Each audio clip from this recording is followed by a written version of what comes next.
ఏపీని scrub typhus వణికిస్తోంది. పురుగు కుట్టి తాజాగా మరో వ్యక్తి చనిపోయాడు. అటు మృతుల సంఖ్య, కేసుల సంఖ్య పెరుగుతూ ఉండటంతో జనాల్లో ఆందోళన పెరుగుతోంది. ఒక చిన్న పురుగు ఏపీని బెంబేలెత్తిస్తోంది. పురుగు కుట్టి మరో వ్యక్తి మృతి చెందడం కలకలం రేపింది. స్క్రబ్ టైఫస్ కారణంగా సంభవించిన మృతుల సంఖ్య 4కు చేరింది.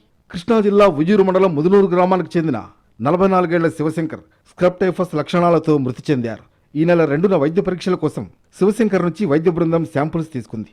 రిపోర్టు వచ్చేలోపు శివశంకర్ చనిపోయాడు. రిపోర్టులో పాజిటివ్ అని తేలింది. మృతుడికి కిడ్నీ సమస్య కూడా ఉందని వైద్యులు చెబుతున్నారు.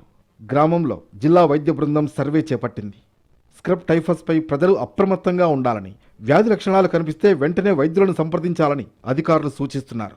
కృష్ణా జిల్లాలో ఇప్పటివరకు 15 కేసులు, ఎన్టీఆర్ జిల్లాలో 2 కేసులు నమోదయ్యాయి. ప్రైవేట్ ఆసుపత్రుల్లో టైఫస్ లక్షణాలతో బాధపడుతున్న వారి సంఖ్య కూడా పెరుగుతోంది. జ్వరం, వాంతులు, విరేచనాలతో బాధపడుతున్న జనాలు ఆసుపత్రులకు పరుగులు తీస్తున్నారు. పురుగు కుట్టిన 4 నుంచి 5 రోజుల తర్వాత శరీరంలో మార్పులు మొదలవుతాయి.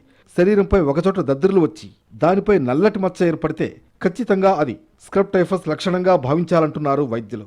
తీవ్ర జ్వరం, వాంతులు, భయంకరమైన తలనొప్పి, ఒళ్లంతా నొప్పులు, పొడిదగ్గు ఇవన్నీ కలిసి మనిషిని నీరసంగా మార్చేస్తాయి. వ్యాధి తీవ్రత మరింత పెరిగితే మెదడు, ఊపిరితిత్తులు, గుండె వరకు వైరస్ ప్రభావం చేరుతుంది.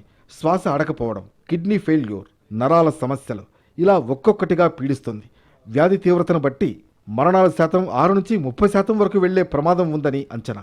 కానీ సకాలంలో చికిత్స అందితే ఈ మరణాల రేటు 2% లోపే నియంత్రించవచ్చని నిపుణులు చెబుతున్నారు. ఇప్పటికే రాష్ట్రంలోని పలు జిల్లాల్లో స్క్రబ్ టైఫస్ కేసులు కలకలం రేపుతున్నాయి. చిత్తూరు, కాకినాడ, విశాఖ, విజయనగరం జిల్లాల్లో పాజిటివ్ కేసులు నమోదయ్యాయి. పాజిటివ్ కేసులు పెరుగుతూ ఉండడంతో రాష్ట్ర ప్రభుత్వం అప్రమత్తమైంది. వైద్య ఆరోగ్య శాఖను అలర్ట్ చేసింది. హెల్త్ క్యాంపులు, అవగాహన కార్యక్రమాలు ముమ్మరం చేసింది.